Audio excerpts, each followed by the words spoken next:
So we are with Ivy Whitfield. Many of you know Ivy. And, Hi there. So you were talking about when you were 19 years old. You were in Great Britain. Walking home from work. Okay. And getting close to home, and I was not happy. I was lonely, and I didn't know where I fitted in, and so I did have a girlfriend that was a war bride, and so we talked, and I told her that was 47, and I said when she went after the war was announced, then they sent her a potential husband, a USA pilot, back to America, and then within a year later, England sent her with all the war brides to America, where her husband-to-be was going to meet her in New York, where she got off the ship, because she sailed on the Queen Mary. And so anyway, he met her in Chicago.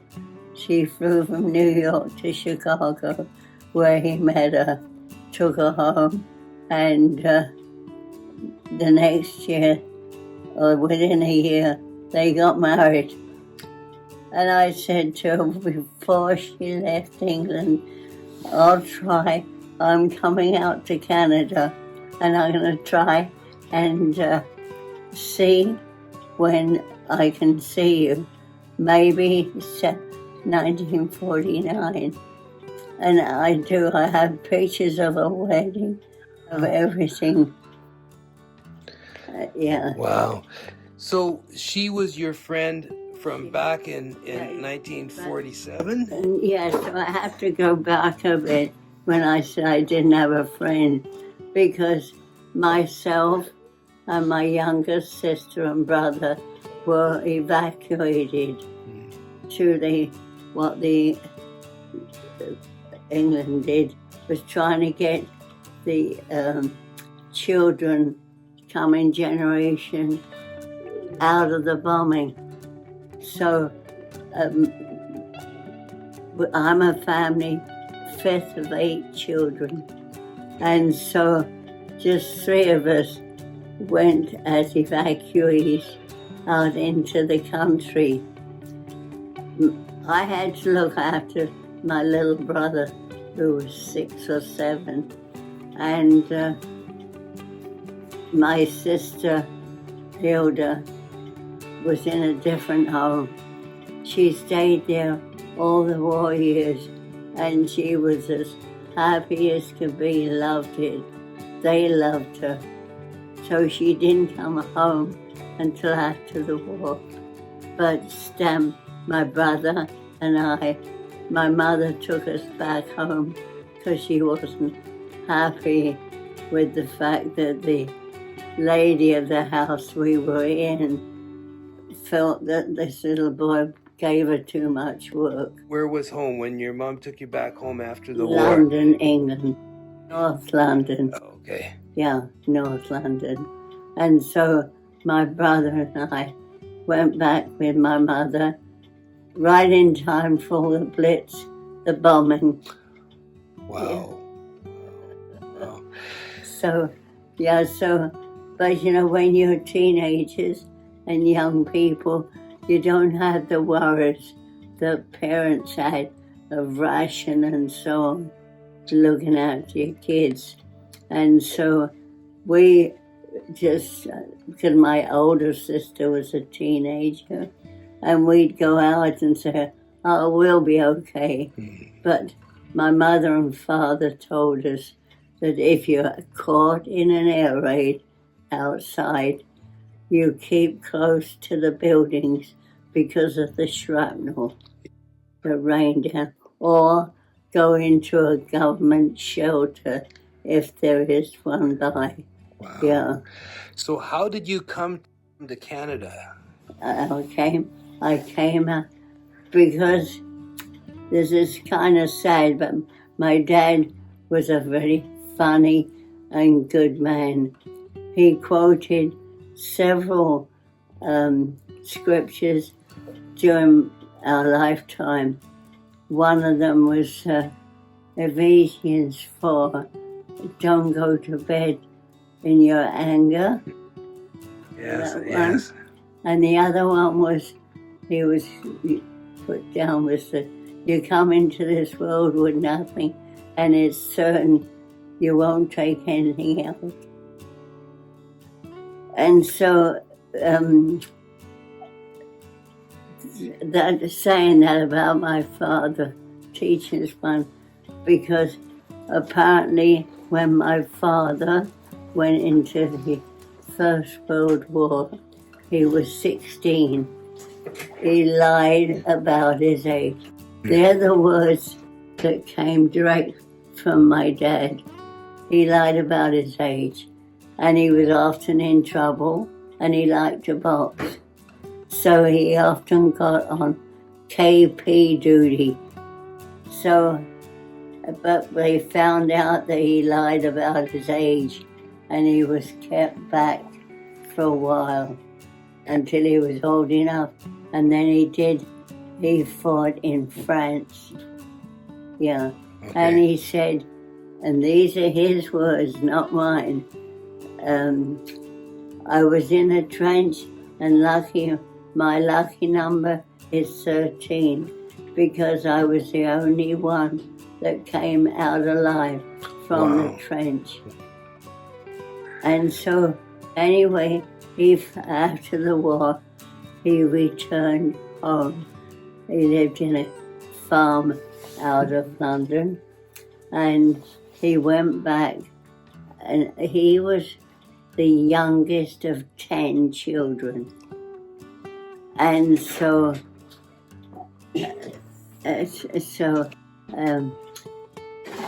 when he got back, found out his mother died in June 1915 from a fall.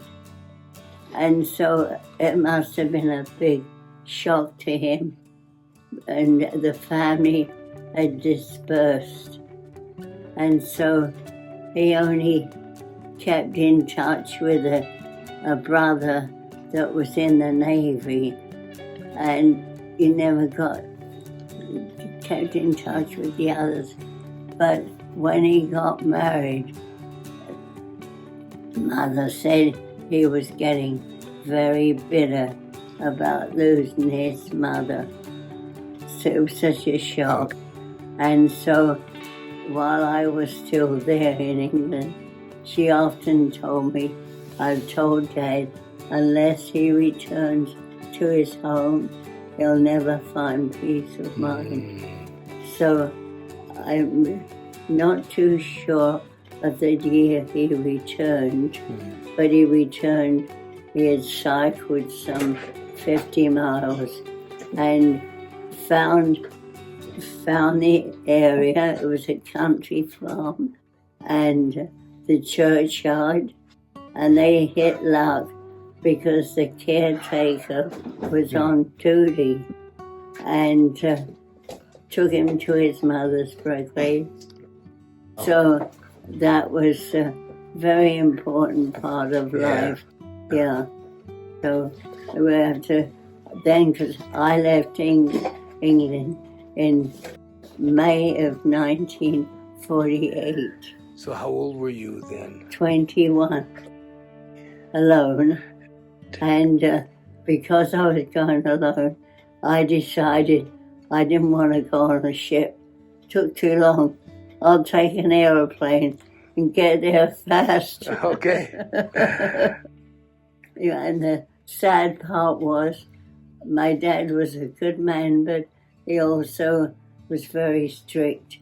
You know, no makeup, no earrings, all this kind of stuff, no boys. And so I was afraid to tell him I was going to leave. I said May, that was April. And so I left. So I told him 2 weeks before I left England, and I knew what would happen. It was one evening I told him I was going, and what I had done before, I was working, and I worked nights as well to make extra money. But the Canada paid for my flight. Oh. Yes, they had a Red Cross Centre in Toronto where you could stay a couple of nights. And so I flew out on my husband, Roy. He knew the type of plane. It wasn't a big one. It only held about 26 people. And so it was a good flight.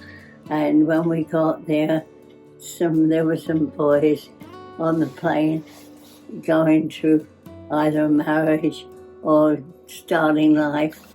And we all went out for a big dinner. Okay. Down Young Street. Oh, okay. And then we separated. And next morning after breakfast, I took a Greyhound bus to Windsor, Ontario.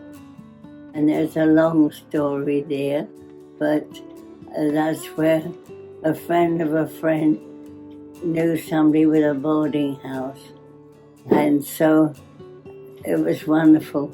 The Stella, her name was, and so that's where I stayed for 2 weeks and found a job. And I was very lucky. I got a job as a secretary to the Toronto Dominion bank manager. Oh.